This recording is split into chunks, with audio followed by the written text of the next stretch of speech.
Okay, so I cleaned it up, the drawing, a little bit. My husband thought it was a little too messy, so he's like, Lisa, that's messy. So I straightened it up so it's hopefully a little clearer for you that it's a smaller box on top of a large box.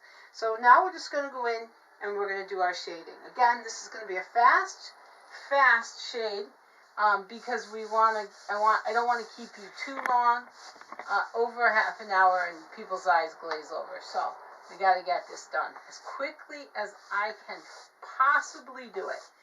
So I'm going to just throw in a lot of charcoal really quickly right now.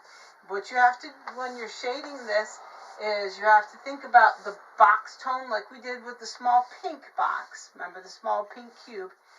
What's happening with that box tone overall?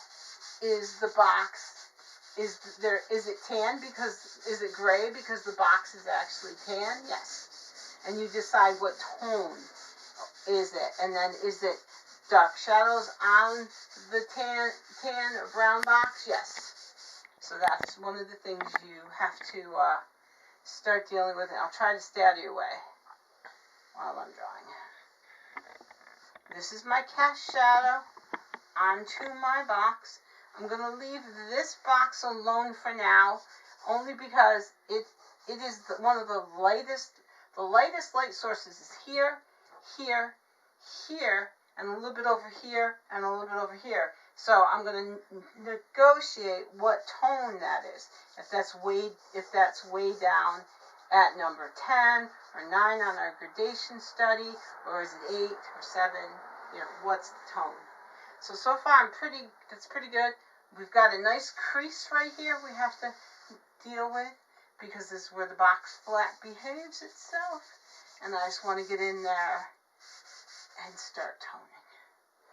Inside this box is very dark, so I am going to just go for it. I had decided when I was drawing that this was the shadow, and it hasn't moved, it hasn't changed, so this is perfect. I'm going to get in there, really push black right here, and really pull this in fast.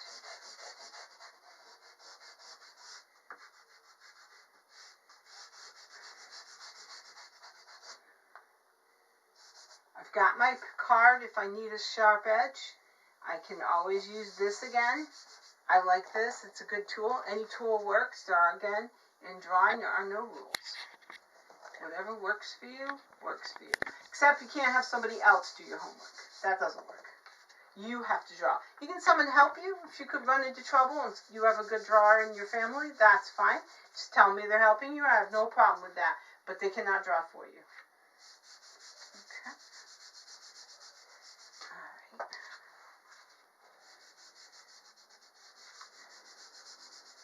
Now we have to negotiate that this is a tan box. So let's bring it in. And that there is a cast. There's a crack right there for the... Let's go for it. Ready? And...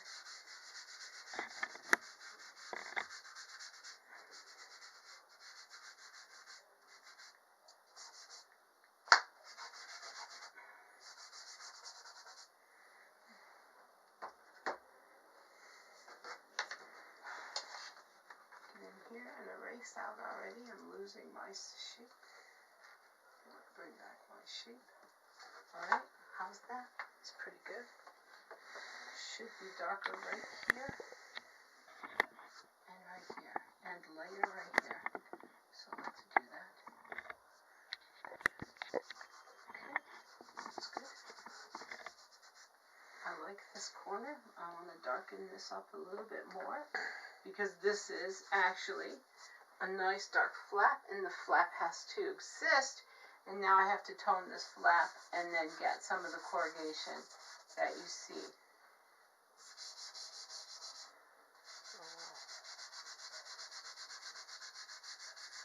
And then I get in here so I can make a nice crisp line with my palm.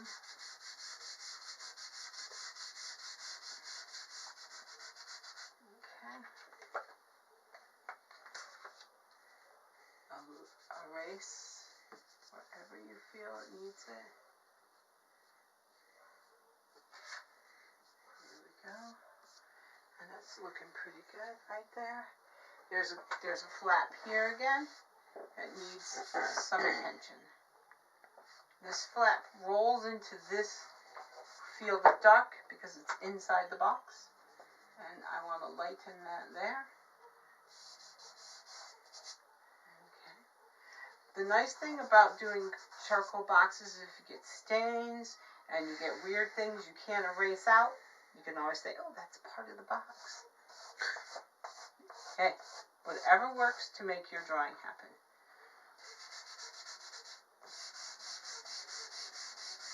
Now this is a lightish one, so I'm going to tone it. I may go in with paper. I've got Kleenexes in my pocket. I might go in with Kleenexes. Yeah, I think that's good. And buff it a little bit more to control my tone. I like that. Never gave it a thought, but I should draw on a corrugated box, actually, a corrugated surface. You'll get the corrugated surface of the box.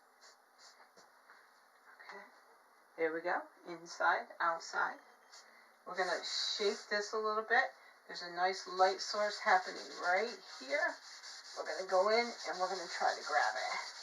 We're going to lighten that, but we're going to darken right here because it needs it. It's darker in this corner, so we're going to let that get darker there and rub it in to that space. I'm happy with that. We're going to get this inside flap of the box. It's very dark like this. Not quite as dark here, but very dark right here. So let's drag that in and make it happen. All right. Instead of a dark, which is interesting, instead of a dark crease in the box where the flap is actually a light line. It's catching, it's a bump, so it's catching light. And it's interesting. So once I get this in, I'll go back in with my eraser and make that light bump happen. There's a nice cast shadow going on right across here. It's this flap causing a shadow, so it's lighter out here with a light source from over there. Light source is from here, and I have to keep it that way because it's really the only way I can draw in my studio. This is not the biggest studio in the world. So I would like to move the light source around, and I can try because it's a lamp that you bolt to the table, but it's always going to be over there because there's not enough room over here. There's a door, of in and out door, so I'm going to have to keep it where it is. Still life. Always to my right. Okay. So let's get this going. Nice cast shadow. Now let's lighten this. We'll put it in. And I think what we'll do is we will lighten it. There we go. That's starting to work. There we go. I think what I'm going to do now is before I go back in to get these corrugations, because this is corrugated here, and it's quite dark with some light corrugational elements, I'm going to just bring it in as a black line in case I run out of time, but if I have time I'll go back in and indicate the light sources that it's catching. I need another set of hands. Alright, there we go. Happy with that. Alright, so that's good. Now we're going to take on, I'm going to step back here a little bit. Now we're going to take on the bottom box and what's happening with the bottom box. The bottom box is where the light source is really hitting, and it just seems to be a lighter charcoal. It seems to be a lighter tone box, so it's got to be a lighter tone charcoal. So I'm going to bring in this shadow, which is because of this box that has this shadow, It has a nice dark flap right there. It has a nice dark triangular shape. This flap throwing its shadow onto that box. It's quite nice. This is the side of the box behind the flap, and that's catching all the dark because it's closest to the wall. So we've trapped dark in there. So we got to get in there and get that down. And then we have to go in here and bring in this. Remember, this is a slightly lighter shadow inside the box and darker over here. So we'll indicate that, and then we'll start shading. I think I just ripped my paper, but it's okay. We'll live. Now this is a darker shadow. There's a lot of space to cover in these big drawings. I made people use the large pad specifically in drawing 1. By the time you get to drawing 2, kind of paper you choose to draw on will be up to you. I like the drawing 1 pad because it forces you to work large, to think slightly differently. Alright, that's good. Now we need to shade these a little. We need to shade this because it can't be white. There's too much on it for it to be white. We need to decide here if the inside is darker or lighter, and I say the inside is lighter. So I'm just going to put a little bit in there, and then it's darker back there. So I'm going to darken it. I'm going to lighten this just a little. We talked about that. If you have a dark element, you might need a light element to make it seem darker. So for every light, there should be a corresponding dark, or vice versa. And that will help you keep your pieces always good. I lost my Kleenex. I got another Kleenex. Thank you, my assistant. There we go. That has got to merge because this is one wall, one surface. So I want to make sure it's read as one, and that is 2 elements. That in there, nice and dark. That's a nice surface there. That's good. Now let's get this to read as one. Yeah, there we go. We got it now. We got it. Now, what we have to do is get in here and darken this just a little. And when I step out of your way, you should be able to see that I think I've got this intersect of darks and lights working here. There we go. Yes? Makes sense now what we're looking at? The flap of a box standing against its own, the shadow of the one below it. There we go. We got it. Yay! Let's do that up here. We need to make some crisper elements. It's really working right. There we go. We got that. There we go. Let's keep going. Now we need to shade this. I like to start with my hands, even though now I got to do the dishes to get this charcoal out of my skin.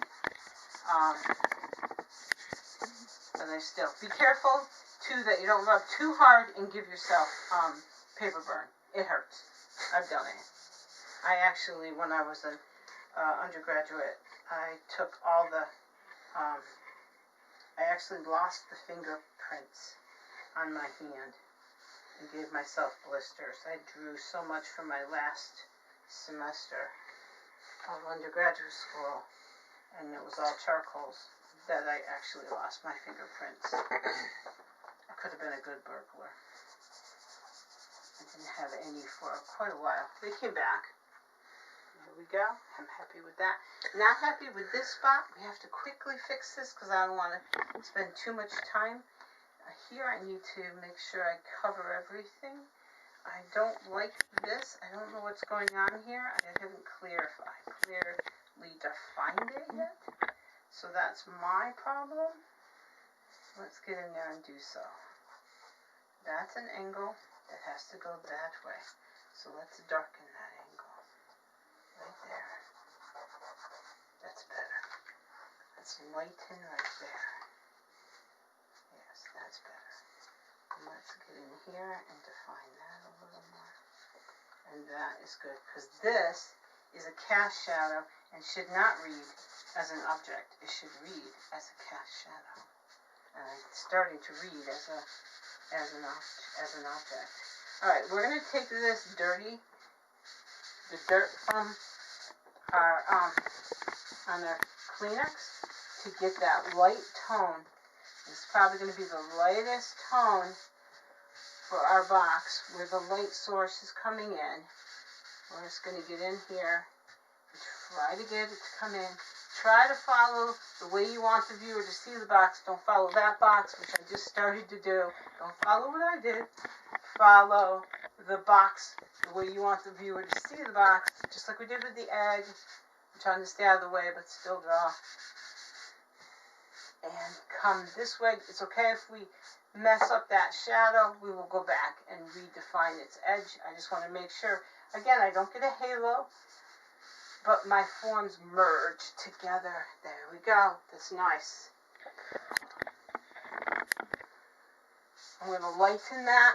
I'm going to go in and just viciously remove with my Kleenex as much of that as I can to get a nice tone, and I'm happy with that tone quite a bit actually.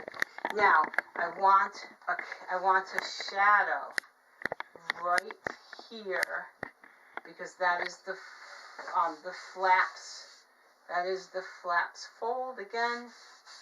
So we need to put that in. I'm going to let my tools do the work for me here. I'm going to use the dirt or the loose charcoal from down below, and I'm quite happy with that. Get in here.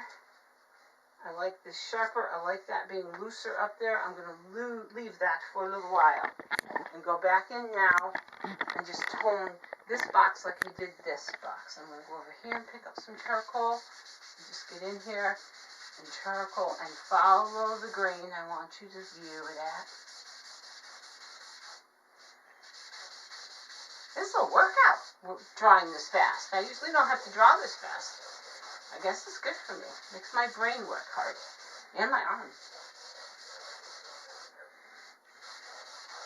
I've become lazy. Go slow, I have time.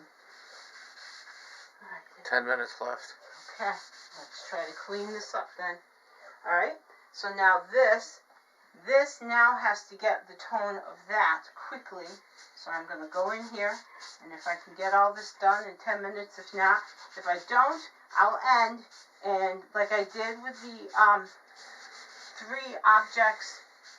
two objects on a patterned ground, I felt it needed a little more work. I could have fussed with it a lot longer, but I only fussed with it about another 20 minutes, and then I took a still of it and put it up online.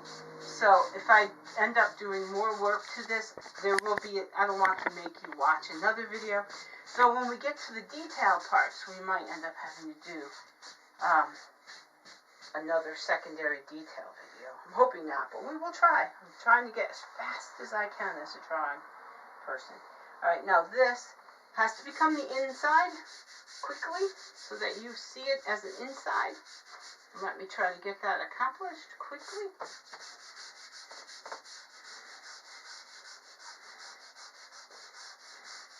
Okay. Quite happy with that. This is a cast shadow on this, so I want it lighter, but I don't want it as light as that, and I don't want it as dark as this. This has to have some more dark here. It just has to. It's saying darker, darker.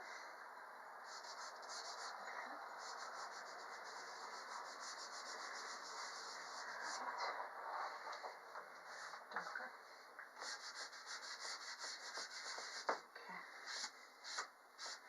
Oh, I'm happy with that. Okay. Clean that corner up just a little. Alright, excellent. Let's just go over here now and rub this in. I didn't get to the corrugations. I will draw them a little bit, on them a little bit, and so that you'll see what it looks like. But pretty much it's going in slower, a little more, less speed, a little more kind of finessing the details of the drawing, which can't be done at top speed like this is. And you basically go in. What I would do, like I did on here, I'll show you on this one, and then I'll come back and do that one when you're not looking. And I will I will then show it to you in a drawing. I would go in and this is where if you need to, you would grab your charcoal pencil and you would go in and kind of get a nice, basically the flap. And then these erasers are really good. I get them at the dollar store, and I put them on my charcoal pencils. And then I would go in and just start to indicate some of that up and down movement that you get inside of a corrugated box. And again, I would stand it out, erase it in, stand it out, and then go back and push it down. So it's not going to be as bright back here as it is up here. Well, actually, the light switch is hitting here, so it's going to be brightest here. Less bright here. So once I have it in like that, and I hope you can see that little detail, then I would go in and just finesse it so it doesn't sit on top, but it becomes part of the piece. And I would go in and say, well, I really want some little bits of dark under some of those little loopy bumps to indicate that it's holding space there because of the corrugation, and it's holding more darks. And I would go in and bring them in, and again, I would then just finesse them, almost blur them, just a little bit, not a lot, but a little bit. And I hope, if I step back, that's not too bad. So that's how I would do the corrugation, and I would do that here and definitely here. So I'll do that and you'll see it when it comes up on Moodle. Show them the second spot again. I didn't move quick enough. All right, so the second spot would be I would put the corrugation here, here, and here, where the flaps are coming at you. This is, of course, the biggest box, the closest to you, so it's going to have its corrugation area is going to be this wide. And I'm going to go right across the whole page with it. So, good luck with your box's overall composition. 5 minutes. Send me images. If you have any trouble anywhere in the drawing process, send images. I'll help you. And our help sessions, log on to our help sessions. You'll see them on Moodle. And always bring your drawings, your studies, and photos of what you're drawing. All right? Thank you. Oh, oof.